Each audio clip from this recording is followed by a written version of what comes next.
Hello agricultural engineers. आप लोगों के लिए यहाँ इलाहाबाद में नॉर्थ इंडिया में पहली बार आपकी पर्सनल ब्रांच एग्रीकल्चर इंजीनियरिंग के लिए हम लोगों ने यहाँ पर बैच स्टार्ट करने जा रहे हैं, जिसमें आपको पता है कि मैक्सिमम एग्जाम आप लोगों के ऑब्जेक्टिव क्वेश्चंस पर आधारित है। और यहाँ पर हम लोग 5000 से ज़्यादा ऑब्जेक्टिव क्वेश्चंस की फैक्ट्स और कंप्लीट एनालिसिस के साथ इस बैच को चलाया जाएगा। इस बैच के लगभग 10% वीडियो ऑनलाइन भी डाले जाएंगे, लेकिन हमारी जो ये बैच है ये ऑफलाइन पद्धति में चलेगी। ये केवल एडवर्टीजमेंट मोड है, ऑनलाइन आप लोगों के लिए डाला जा रहा है। और आप लोग ऑफलाइन बैच को ज्वाइन करने के लिए इस जगह पे आ सकते हैं, आयोग स्टडी सर्किल पे, जो कि बालसन चौराहे के पास प्रयागराज में है। और ये आपके नेशंस फर्स्ट एकेडमी कोचिंग या संदेश एकेडमी जो कोचिंग चलती है, इस कोचिंग की बिल्डिंग में ही आपकी आयोग स्टडी सर्किल भी आपकी चलती है। तो इस आयोग स्टडी सर्किल में पहली बार आपको यहाँ पर इस तरीके की चीज प्राप्त होगी। ये एग्रीकल्चर इंजीनियरिंग का इस जगह पर उत्तर प्रदेश, बिहार, बंगाल, मध्य प्रदेश, दिल्ली, उत्तराखंड और राजस्थान, इन सारे स्टेट्स में आपको कोई भी प्रॉपर कोचिंग इस ब्रांच के लिए मौजूद नहीं है। और नंबर ऑफ स्टूडेंट्स की संख्या करीब 20,000 के ऊपर है। और इन 20,000 बच्चों के लिए सबसे ज़्यादा प्रॉब्लम ये है कि हम जाकर इसे पढ़ें कहाँ और किस तरीके से हम यहाँ की तैयारी करें। और आपको आपकी इंफॉर्मेशन के लिए बता दूं कि लोक सेवा आयोग उत्तर प्रदेश द्वारा असिस्टेंट इंजीनियर की जो परीक्षा होने वाली है, जो कि दिसंबर 2021 के महीने में पड़ेगी, और उत्तराखंड पब्लिक सर्विस कमीशन के द्वारा भी जो परीक्षा है उसका भी शेड्यूल दिसंबर 2021 से जनवरी 2022 में पड़ेगा। और राजस्थान स्टेट की जो स्टाफ सिलेक्शन बोर्ड है उसकी जेई एग्रीकल्चर इंजीनियरिंग की परीक्षा वो आपकी फरवरी 2022 में पड़ेगी। इसका एग्जामिनेशन कैलेंडर लॉन्च हो चुका है। तो यहाँ पर काफी एक्सपीरियंस फैकल्टीज के द्वारा आपको ये बैच पढ़ाया जाएगा, जिसमें मेरे अलावा मधुकर शुक्ला, अवनीश मिश्रा, पुष्पेंद्र यादव और हमारे एग्रीकल्चरल इंस्टीट्यूट नैनी के भी कुछ लोग मिलकर आपको इस बैच को कंप्लीट करेंगे। और इसमें आपके पास हर एक सब्जेक्ट का एक स्पेशलाइज इंसान आपको यहाँ पर पढ़ाएगा। ठीक है, तो ये आपके पास ये इंफॉर्मेशन थी जो मुझे बताना था। और इसके बाद मैं एक चीज पर और आपका ध्यान आकर्षित करना चाहता हूँ, वो जो है वो ये है कि बेसिक जो स्टूडेंट्स के बीच में सर्वे करने के बाद जो मुझे मिला, major problems of the agricultural coaching, agricultural engineering की कोचिंग, जो एग्रीकल्चर इंजीनियरिंग की कोचिंग्स हैं उनकी मेजर प्रॉब्लम या स्टूडेंट्स की मेजर प्रॉब्लम क्या है उनको मैं बता दूं। तो आप यहाँ पर सारी प्रॉब्लम्स मैंने यहाँ पर लिखी हुई हैं, इसके ऊपर मैं आप लोग की चर्चा कर लेता हूँ आपके मन में, ताकि कोई भी शक इस बात को लेकर बाकी ना रह जाए। एग्रीकल्चरल स्टूडेंट्स के पास या इंजीनियरिंग के बच्चों के पास सबसे बड़ी प्रॉब्लम क्या है कि लैक ऑफ कोचिंग, कोचिंग की बहुत ही ज्यादा संख्या में कमी है। तमिलनाडु और आंध्र प्रदेश के बाद अगर आप नॉर्थ इंडिया में ऊपर की तरफ आएंगे तो इस ब्रांच के लिए कोई भी कोचिंग मौजूद नहीं है, क्योंकि ये ब्रांच अपने आप में mechanical engineering, civil engineering, food engineering और केमिकल इंजीनियरिंग, चार ब्रांचेस को मिलाकर बनाई गई है। तो किसी और ब्रांच का इंसान तो इसको पढ़ाता नहीं है।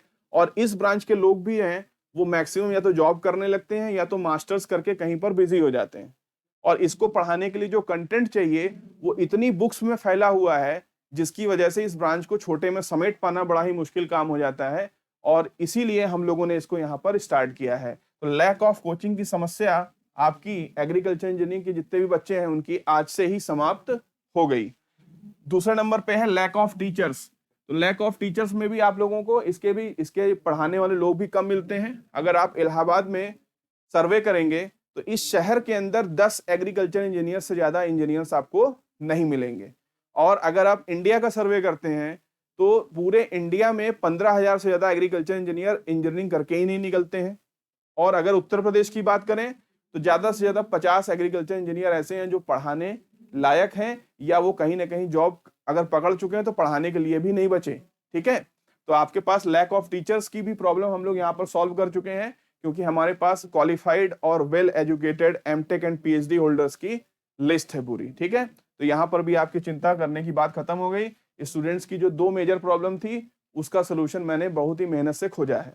सेकेंड नंबर पे, थर्ड नंबर पे आते हैं ऑथेंटिक सोर्स। ऑथेंटिक सोर्स का मतलब हर एक वो किताब जिसके पास आईएसबीएन नंबर हो। मार्केट में बहुत सारी ऑब्जेक्टिव एग्रीकल्चर इंजीनियरिंग की बुक्स हैं, सब्जेक्टिव की किताबें हैं, इंजीनियरिंग की बुक्स हैं, लेकिन जिनमें आईएसबीएन नंबर नहीं है वो आपको पता होना चाहिए कि विदाउट आईएसबीएन नंबर की किताब का अगर कोई भी सोल्यूशन लेकर आप कोर्ट में प्रस्तुत होते हैं या दिखाते हैं हाई कोर्ट में, तो उसको रिजेक्ट कर दिया जाता है, इसलिए क्योंकि उसमें Indian standard book serial number नहीं है। इसकी वजह से कई बार आपकी गर्ग और चंद्रा या प्रीतम चंद्रा बुक आती है आपकी जो ऑब्जेक्टिव की, उसके जितने भी प्रश्न हैं, उसके जितने भी आंसर हैं, किताब नो डाउट स्टैंडर्ड है, बट उसको कोर्ट में आप शो नहीं कर सकते हैं क्योंकि उसमें आईएसबीएन नंबर नहीं मौजूद है। ठीक, तो आपके पास ऑथेंटिक सोर्स नहीं होता या आपके पास जो पुराने पेपर्स आए हैं उनके आयोग वाले सोल्यूशन नहीं देते, जिसकी वजह से आपको यह नहीं पता होता कि किस क्वेश्चन का सही ऑप्शन क्या है। आप केवल अंदाजे पर ही पूरी तैयारी अपनी कंप्लीट कर लेते हैं। तो यहां पर जो हमारे 5000 प्लस जितने भी ऑब्जेक्टिव क्वेश्चन हैं वो सिर्फ ऑथेंटिक सोर्स के साथ आपको बताया जाएगा। हर एक प्रश्न का वो एक्सप्लेनेशन जो ऑथेंटिक सोर्स में दिया हुआ है और उसका जो सही ऑप्शन है उसका ऑथेंटिक सोर्स क्या है, इसके साथ तैयारी यहां पर कराई जाएगी। ठीक है, अब आते हैं इस पर लिमिटेड सीट्स। लिमिटेड सीट्स का मतलब कि जितने भी एग्जाम्स होते हैं वहां पर, जो आयोग में जितने भी एग्जाम होते हैं वहां पर लिमिटेड सीट मतलब नौकरी की सीट बहुत कम होती है। तो जनरली लड़कों की ये शिकायत है। आप लोग को इन्फॉर्मेशन के लिए बता दूं कि आप लोगों का इनटेक कैपेसिटी काफी अच्छी है। कैसे, आप देख लीजिए। आप लोग अगर 5000 बच्चे एग्रीकल्चर इंजीनियरिंग के असिस्टेंट इंजीनियर के लिए उत्तर प्रदेश में अप्लाई होते हैं, तो आपके इन्फॉर्मेशन के लिए बता दिया जाए कि 5000 में सीट कितनी थी इस बार, तो 15 सीट थी। तो 5000 में 15 सीट है, तो यहां पर 5000 में 15 सीट है। और मैकेनिकल के लिए अगर आप कंपेयर करें तो मैकेनिकल के लिए केवल 100 सीट थी। तो अगर इसको आपस में कंपेयर करेंगे तो 5000 का 7 गुना करिए, तो करीब 35,000 बच्चे अगर मैकेनिकल में अप्लाई करते तो 100 सीट के लिए सही थे, लेकिन मैकेनिकल में अप्लाई किया था 1.5 लाख लड़कों ने। 1.5 लाख लड़कों ने अप्लाई किया और इनटेक कैपेसिटी कितनी थी, 100। इसका मतलब कि 1.5 लाख लड़के 100 सीट के लिए पेपर दे रहे हैं, लेकिन आप 5000 लड़के केवल 15 सीट के लिए पेपर दे रहे हैं। तो अगर रेशियो निकालेंगे तो आपका इनटेक हाई निकलेगा उनसे हर एक केस में। इसलिए इस बारे में सोचना बंद कर दीजिए कि लिमिटेड सीट्स हैं। जितनी सीट आपके पास हैं इनटेक के अनुसार, वो सीट्स बाकी ब्रांचेस से ज्यादा हैं। ठीक है, तो आप थोड़ी सी मेहनत भी कर देंगे तो आप वहां तक पहुंच जाएंगे, और मेहनत हम आपसे जरूर कराएंगे। फिर आते हैं थर्ड नंबर पे, लैंग्वेज प्रॉब्लम। बहुत सारे छात्र ऐसे होते हैं एग्रीकल्चर क्षेत्र के और फील्ड के जो कि क्या होते हैं, हिंदी लैंग्वेज से ही बैकग्राउंड से आते हैं, अपनी सारी पढ़ाई को हिंदी लैंग्वेज में 10+2 तक करके तब बीटेक करते हैं या डिप्लोमा इंजीनियरिंग में आते हैं। तो हमारे पास जो लैंग्वेज की प्रॉब्लम है, इसके कारण से क्या होता है, कई सारे बच्चे तैयारी नहीं कर पाते। लेकिन आपकी क्लास को बाइलिंगुअल रखा गया है, जिसमें हम हिंदी और इंग्लिश के अनुसार दोनों को मिक्स करके आपके सामने प्रस्तुत करेंगे। तो ऐसा नहीं होगा कि वहां पर हम केवल इंग्लिश में ही बात कर रहे हैं, सारी चीजें हिंदी इंग्लिश मिक्स करके आपको समझाई जाएंगी ताकि आपको सब कुछ समझ में आए। और नो डाउट आप इंजीनियर हैं तो आपको पेपर इंग्लिश में ही आएगा, तो आपको प्रश्न इंग्लिश में ही दिया जाएगा, समझाया सब कुछ हिंदी में जाएगा। तो बाइलिंगुअल करके हमने अपनी पूरी क्लास की इस लैंग्वेज प्रॉब्लम को खत्म कर दिया है। और लास्ट प्रॉब्लम बच्चों की है इकोनॉमिकल स्टेटस। एग्रीकल्चर इंजीनियरिंग एक सबसे कम फीस वाली ब्रांच है। मैक्सिमम इंजीनियरिंग कॉलेजेस में इस ब्रांच में स्कॉलरशिप और फीस कम होती है, और स्कॉलरशिप भी बहुत टाइम पे आती है क्योंकि एग्रीकल्चर के स्टूडेंट्स हैं। भारत एक कृषि प्रधान देश है, तो एग्रीकल्चर इंजीनियरिंग एक बहुत पुरानी ब्रांच है। मैकेनिकल इंजीनियरिंग और सिविल इंजीनियरिंग के भी पहले से ये इंडिया में स्टार्ट हो चुकी थी 1910 में। हालांकि जिस कॉलेज से मैं पढ़ के आता हूँ उसने इस ब्रांच को 1910 में ही चालू कर दिया था उस समय पर, लेकिन ये ब्रांच 2 साल की हुआ करती थी। तो वो एक फर्स्ट इंडिया का कॉलेज है जिसने इस ब्रांच को इंट्रोड्यूस किया इंडिया के अंदर 1910 में। 1910 में जिस वक्त गांधी जी भी इंडिया नहीं आए थे, गांधी जी इंडिया आए 1915 में। तो 1910 से भी ये कॉलेज नैनी में मौजूद है जहां पर इस ब्रांच को चलाया जाता था। और economical status of the students थोड़ा वीक होता है, इसीलिए हम लोगों ने फीस बहुत ही लिमिटेड रखी है, क्योंकि यहाँ पर हम लोग 5000 क्वेश्चंस के ऊपर एनालिसिस के ऊपर पूरा टारगेट बनाया गया है। तो एक क्वेश्चन पे 1.5 रुपए ही फीस रखी गई है।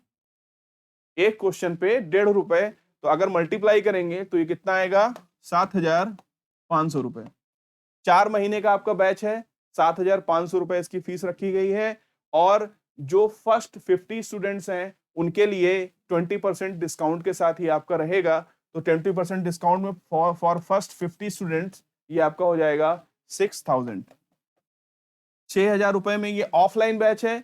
आप इलाहाबाद आइए, मोस्ट वेलकम। इलाहाबाद में नंबर ऑफ रूम्स, रहने के लिए कोई समस्या नहीं है, खाने पीने की बहुत सारी दुकानें हैं। आप यहाँ पर कहीं भी पर भी आकर रह सकते हैं। 2-3-4 लड़के मिलकर एक साथ रहेंगे तो 8 से 10,000 रुपए में आपका सारा काम यहाँ पर कंप्लीट हो जाएगा। और 6,000 रुपए महीने के हिसाब से आप 4 महीने का समय लेके आइए। 4 महीने में आपके 5,000 प्लस ऑब्जेक्टिव क्वेश्चंस का कवरेज कर दिया जाएगा। और उम्मीद करिए कि आपके अलावा कम से कम 10 लड़के आपके साथ और आए, ताकि मैक्सिमम लड़के इस बात का फायदा उठा सकें। आप ये सोचकर अकेले मत आइएगा कि मैं तैयारी कर लूं बाकी की तैयारी ना हो पाए, क्योंकि इससे आपका ही नुकसान है। अगर आप यहाँ पर देखें तो जितने जितने ज्यादा से ज्यादा लड़के आपके बीच में होंगे, आपकी नॉलेज उतनी ही ज्यादा गेन होगी, क्योंकि वो बच्चे उतने ही सवाल पूछेंगे और उनके सवाल पूछने से आपको भी कुछ ना कुछ सीखने के लिए मिलता है। और कई बार हमारे पास भी कई इंफॉर्मेशन ऐसी होती है जो हमसे जब कोई सवाल पूछता है तब हमें याद आती है। कई बार ऐसा होता है, ठीक है। तो हम लोग के पास भी कई सारी इंफॉर्मेशन है, लेकिन जब सवाल सामने आता है तब आती है। सवाल ज्यादा से ज्यादा सामने तब आएंगे जब क्लास में स्टूडेंट्स ज्यादा होंगे। तो आप इस इंफॉर्मेशन को मैक्सिमम बच्चों तक पहुंचाइएगा। और इस फीस के साथ इसको इकोनॉमिकल प्रॉब्लम स्टूडेंट्स की खत्म कर दी गई है। तो अब उम्मीद करता हूं कि एग्रीकल्चर इंजीनियर जितने हैं वो बहुत ही ज्यादा इस वीडियो को आगे ट्रांसफर करेंगे और अपने साथ साथ कम से कम 10 स्टूडेंट तक इस वीडियो को पहुंचा के और यहाँ पर आने का प्रयास करेंगे। और मैं आप लोगों का इंतजार करूंगा। बैच के अनाउंस करने की डेट मैं आप लोग को बता देता हूं। ये बैच अक्टूबर के महीने में लॉन्च किया जाएगा। और आप यहाँ पर इस जगह पर ये बैच चलेगा। देखिए, इसका मैं एड्रेस यहाँ पर रिनोट कर दे रहा हूँ। नाम है इस कोचिंग का आयोग स्टडी सर्किल, जो हम लोगों ने इसका नाम रखा है क्योंकि सारे एग्जाम आयोग के अंदर ही होते हैं। तो आयोग स्टडी सर्किल इसका नाम है। और नेशन फर्स्ट और संदेश एकेडमी जो बिल्डिंग है सेंट एंथोनी स्कूल के बगल बालसन चौराहे के पास, वहां पर इस बैच को चलाया जाएगा। और इस बैच को स्टार्ट हम लोग कौन से महीने से करेंगे? तो ये बैच इसी सितंबर महीने के 21 तारीख से 25 तारीख के बीच में स्टार्ट होगा। और यहाँ पर मैं एक नंबर दे रहा हूं जिस पर आप लोग व्हाट्सएप करके अपनी अटेंडेंस दे सकते हैं कि आप इस बैच में ज्वाइन करने आ रहे हैं या नहीं आ रहे हैं। 9984562057 ये मेरा व्हाट्सएप नंबर है, जिस पर आप लोग अपना क्या लिखेंगे, नाम लिखेंगे, मोबाइल नंबर लिखेंगे और अपने जिले का नाम लिखेंगे और जिस इंजीनियरिंग कॉलेज से आप पास हैं उसे लिखेंगे। इस 4 इंफॉर्मेशन को लिख के आप हमारे पास भेज दीजिए, तो हमको ये पता चल जाएगा कि आप इस बैच को ज्वाइन करने के लिए 21 से 25 सितंबर के बीच में आएंगे। और 21 से 25 सितंबर के बीच में इस बैच को स्टार्ट किया जाएगा। तो आप यहाँ पर इस टारगेट को लेके आइए कि आप 21, 22, 23, 24, 25 के बीच में यहाँ पर पहुंचने वाले हैं। ठीक है, तो उम्मीद करता हूं कि आप लोग इस वीडियो से आप लोगों को अच्छी एक इन्फॉर्मेशन मिली होगी, क्योंकि आप लोग बहुत ज्यादा इस समय स्टूडेंट्स के फोन मेरे पास आ रहे हैं। कम से कम 40 से ज्यादा स्टूडेंट्स के फोन मेरे पास आ चुके हैं कि सर इस बैच को स्टार्ट करिए, हम लोग के लिए कोई कोचिंग मौजूद नहीं है। एक कोचिंग उत्तराखंड में है, लेकिन वो लोग वो रिकॉर्डेड वीडियोस चलाते हैं, या उनके साथ प्रॉब्लम क्या है कि वो पुराने पेपर्स जो उन्होंने आज से 3 साल पहले भी सॉल्व करा चुके हैं उसी को ही डायरेक्ट बता देते हैं या लाइव चला देते हैं। तो कई बच्चे वहां पर, और वहां की फीस थोड़ी हाई है, वहां पर मुझे सुनने में आया कि करीब 25 से 30 हजार रुपए फीस है। तो ये बेसिक प्रॉब्लम्स जनरली लोग नहीं समझते हैं। एग्रीकल्चर के बच्चों के पास पैसे कम होते हैं, तो हम लोगों ने बहुत ही कम में इसको लॉन्च किया है, इसलिए उम्मीद करके कि आप लोगों तक कोई भी इकोनॉमिकल प्रॉब्लम की समस्या नहीं आएगी। ठीक है, तो उम्मीद करता हूं आप लोग यहाँ पर पहुंचेंगे और इस प्रयास के साथ हम लोग इस ब्रांच को स्टार्ट किया, तो इस प्रयास में आप लोग साथ में जुड़ेंगे। Okay, thank you.